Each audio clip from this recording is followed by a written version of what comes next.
আসসালামু আলাইকুম। এখন দেখবেন সংবাদ শিরোনাম।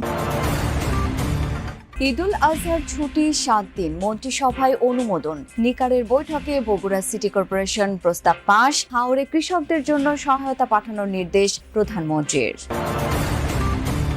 রাতে বৃষ্টি, দিনে রোদ। হাওরে ধান শুকানো নিয়ে দুশ্চিন্তা কাটছে না কৃষকের। সহায়তা দিতে ক্ষতিগ্রস্তদের তালিকা হচ্ছে। হাম আক্রান্ত রোগীদের জায়গা হচ্ছে না রংপুর মেডিকেলে। আইসোলেশন ওয়ার্ডে এক বেডে চিকিৎসা নিচ্ছে একাধিক শিশু। 25শে বৈশাখ রবীন্দ্র জন্ম জয়ন্তীতে স্মৃতি বিজড়িত 3 জেলায় বর্ণাঢ্য আয়োজন। নতুন প্রজন্মকে প্রাণিত আর ঋদ্ধ করেছে কবিগুরুর সাহিত্যকর্ম। এতক্ষণ দেখছিলেন সংবাদ শিরোনাম, এবারে দেখবেন বিস্তারিত। পবিত্র ঈদুল আজহা উপলক্ষে 25 থেকে 31 মে পর্যন্ত 7 দিন সরকারি ছুটি ঘোষণা করা হয়েছে। বৃহস্পতিবার সন্ধ্যায় সচিবালয়ে মন্ত্রিসভার বৈঠকে এই সিদ্ধান্ত হয়। তবে 23 ও 24 মে অফিস খোলা থাকবে বলে জানানো হয়েছে। বৈঠকে জাতীয় পাবলিক টয়লেট নীতিমালা 2026-এর খসড়া অনুমোদন দেওয়া হয়েছে। এর ফলে স্থানীয় সরকার বিভাগ এবং সড়ক পরিবহন ও মহাসড়ক বিভাগ সমন্বিতভাবে সড়ক ও মহাসড়কের উপযুক্ত স্থানে নারী ও পুরুষের জন্য পৃথক পাবলিক টয়লেট স্থাপনের কার্যক্রম গ্রহণ করবে। তাছাড়া সারা দেশে স্বাস্থ্যসম্মত ও মানসম্মত পাবলিক টয়লেট সহজলভ্য করে জনস্বাস্থ্য এবং সার্বিক পরিচ্ছন্নতার মান উন্নত করার সিদ্ধান্ত গৃহীত হয়েছে। বগুড়া সিটি কর্পোরেশন এবং নতুন 5 উপজেলা গঠনের প্রস্তাব অনুমোদন হয়েছে নিকারের সভায়। বৃহস্পতিবার বিকালে সচিবালয়ে প্রধানমন্ত্রীর সভাপতিত্বে মন্ত্রিপরিষদ বিভাগে প্রশাসনিক পুনর্বিন্যাস সংক্রান্ত জাতীয় বাস্তবায়ন কমিটির 120তম সভায় এসব প্রস্তাব অনুমোদনের জন্য উত্থাপন করা হয়। বৈঠকে দেশের 13তম সিটি কর্পোরেশন হিসেবে বগুড়াকে অনুমোদন দেওয়া হয়। এছাড়া বগুড়ার শিবগঞ্জ উপজেলাকে ভাগ করে মোকামতলা, কক্সবাজারের চকরিয়া উপজেলাকে ভাগ করে মাতামুহুরী, ঠাকুরগাঁয়ের সদর উপজেলাকে ভাগ করে রুহিয়া ও ভুল্লি এবং লক্ষ্মীপুরের সদর উপজেলাকে ভাগ করে চন্দ্রগঞ্জ নামে নতুন উপজেলা গঠন করা হয়েছে। বগুড়া সিটি কর্পোরেশন এবং নতুন 5 উপজেলা গঠনের প্রস্তাব অনুমোদন হয়েছে নিকারের সভায়। বৃহস্পতিবার বিকালে সচিবালয়ে প্রধানমন্ত্রীর সভাপতিত্বে মন্ত্রিপরিষদ বিভাগে প্রশাসনিক পুনর্বিন্যাস সংক্রান্ত জাতীয় বাস্তবায়ন কমিটির 120তম সভায় এসব প্রস্তাব অনুমোদনের জন্য উত্থাপন করা হয়। বৈঠকে দেশের 13তম সিটি কর্পোরেশন হিসেবে বগুড়াকে অনুমোদন দেওয়া হয়। এছাড়া বগুড়ার শিবগঞ্জ উপজেলাকে ভাগ করে মোকামতলা, কক্সবাজারের চকরিয়া উপজেলাকে ভাগ করে মাতামুহুরী। হাওড় অঞ্চলে ক্ষতিগ্রস্ত কৃষকদের সহায়তায় দ্রুত পদক্ষেপ নিতে সংশ্লিষ্টদের নির্দেশ দিয়েছেন প্রধানমন্ত্রী তারেক রহমান। এ লক্ষ্যে স্বচ্ছতার সাথে ক্ষতিগ্রস্ত কৃষকদের তালিকা প্রস্তুতের প্রয়োজনীয় নির্দেশনাও দেন তিনি। বৃহস্পতিবার বিকালে সচিবালয়ে মন্ত্রিপরিষদ বিভাগে প্রধানমন্ত্রীর কার্যালয়ে অনুষ্ঠিত এক সভায় এই নির্দেশ দেন তিনি। বলেন, প্রকৃত ক্ষতিগ্রস্তদের চিহ্নিত করে নির্ভুল ও স্বচ্ছ তালিকা প্রস্তুত করতে হবে। এই তালিকার ভিত্তিতেই আগামী 3 মাস কৃষকদের আর্থিক সহায়তা দেওয়া হবে। দ্রুত ক্ষতিগ্রস্ত কৃষকদের হাতে আর্থিক সহায়তা পৌঁছে দেওয়া হবে। পাশাপাশি বৃষ্টির কারণে কৃষকরা যাতে ক্ষতির মুখে না পড়েন সেজন্য ধান রোপণ ও সংগ্রহের মৌসুম কিছুটা এগিয়ে আনার বিষয়েও আলোচনা হয়। রাতে বৃষ্টি, দিনে রোদ। হাওরে এখন দুর্যোগকাল। সুনামগঞ্জের কৃষক সড়ক ও বাড়ির উঠানে ধান শুকিয়ে কুল পাচ্ছেন না। একে তো অকাল পক্ষ ধান, তার উপর তার ঠিকমতো শুকাতে না পারায় শস্য নিয়ে বিপাকে পড়েছেন কৃষক। ক্ষতিগ্রস্তদের সহযোগিতার জন্য তালিকা প্রণয়নের কথা জানিয়েছে প্রশাসন।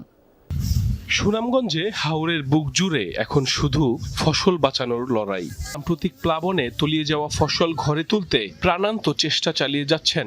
রাতে বৃষ্টি আর দিনে প্রখর রোদ, এমন প্রতিকূল পরিস্থিতিতে চাষির কষ্টের ফসল আরো কয়েকটা দিন রোদের দেখা পেলেই টিকে যাবে বছরের খোরাকিটুকু, আশা তাদের। জমিন গেল গা তলে জানুনিয়ে নিল গা, এরপরে কিছু গানছি অনেক ভিজা গেরাই পড়ছে, মানে গেরাগুলা ধান কিছু লইতাছি যদি বাবা যত খাওয়া যায়। দিন মেঘ আসিল, ধান ভাঙাইতে পারছি না, ধানের অভাবে ধানের মেয়েতে গেরাইছে। আজকে রোদ উঠছে, একটু সুযোগ পাইছি, আজকে ধান ভাঙাইতেছি। 2 দিন ধরে রোদ উঠছে, একটু শুকাইতে পারতেছে। এমনি যদি আবার মনে করেন 4-5 দিন থাকে তাহলে আমরা একটা পর্যায়ে নিয়ে যেতে পারবো। আর কিছু কিছু ধান গেরা বেশি আইছে, প্লাস গন্ধ করে। এখন আল্লাহ রোদ দিছে, আমরা ধানগুলা শুকাইতেছি। জেলা প্রশাসন জানিয়েছে এরই মধ্যে ক্ষতিগ্রস্ত 50,000 কৃষকের তালিকা তৈরি হয়েছে। পর্যায়ক্রমে তাদের সহযোগিতার আশ্বাস। ইতিমধ্যে আমরা 50,000 কৃষক পরিবার, ক্ষতিগ্রস্ত কৃষক পরিবারের তালিকা করেছি এবং এটা একটা চলমান প্রক্রিয়া, এটা চলছে। বিশ্বম্বর উপজেলায় ক্ষতিগ্রস্ত কৃষক পরিবারকে 7,500 করে টাকা এবং 20 কেজি করে চাল দেওয়া হয়েছে এবং এরা এই কৃষক ভাইরা এটা আগামী 3 মাস পর্যন্ত পাবে। হাওরের এই ধানের ওপর নির্ভর করে বছর কাটাতে হয় এই অঞ্চলের কৃষককে, তাই পরিকল্পিত ফসল রক্ষা বাঁধের দাবি তাদের দীর্ঘদিনের। সাইফ আহমেদ, যমুনা নিউজ। মধ্যপ্রাচ্য যুদ্ধে লেবাননে ক্ষেপণাস্ত্র হামলায় নিহত বাংলাদেশি কর্মী দীপালির মরদেহ পরিবারের কাছে হস্তান্তর করা হয়েছে।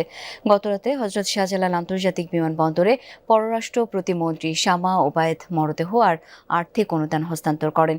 পরে ব্রিফিংয়ে পররাষ্ট্র প্রতিমন্ত্রী বলেন, যারা বিদেশের মাটিতে মারা গেছেন সবার মরদেহ দেশে ফেরাতে নিরলসভাবে কাজ করছে সরকার।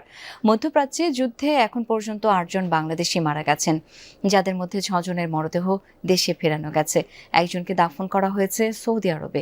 ইরাকে একজনের মরদেহ রয়েছে।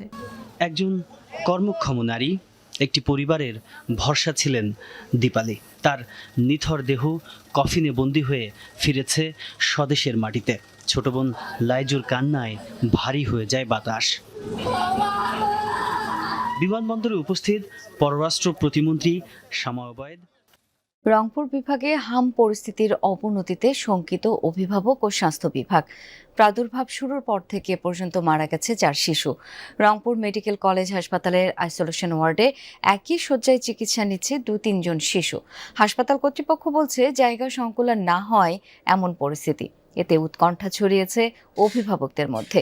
এদিকে ওয়ার্ডের অনেক ফ্যান নষ্ট থাকায় ভ্যাপসা গরমে দুর্ভোগ আরও বাড়িয়েছে রোগী ও স্বজনদের।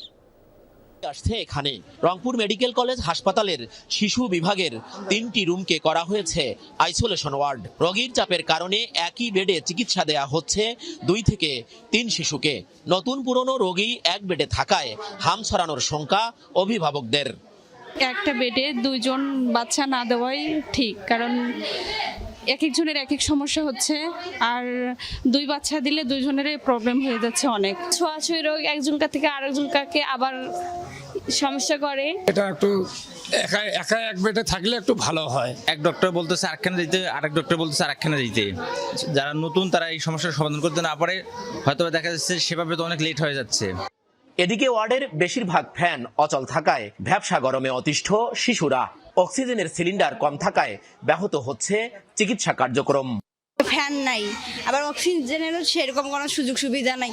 2-3টা রুম থেকে বাচ্চা কাচ্চা আসি, এখানে শুধু একটা আছে, এখানে সবাই দিচ্ছে। এক বেডে 2 জন দিছে, 2 জনের জায়গা হচ্ছে না। অভিভাবকরা আছে, বাচ্চা নিয়ে এক সমস্যা, অভিভাবকরা কই থাকে, একটু কষ্ট হচ্ছে। তার উপর আবার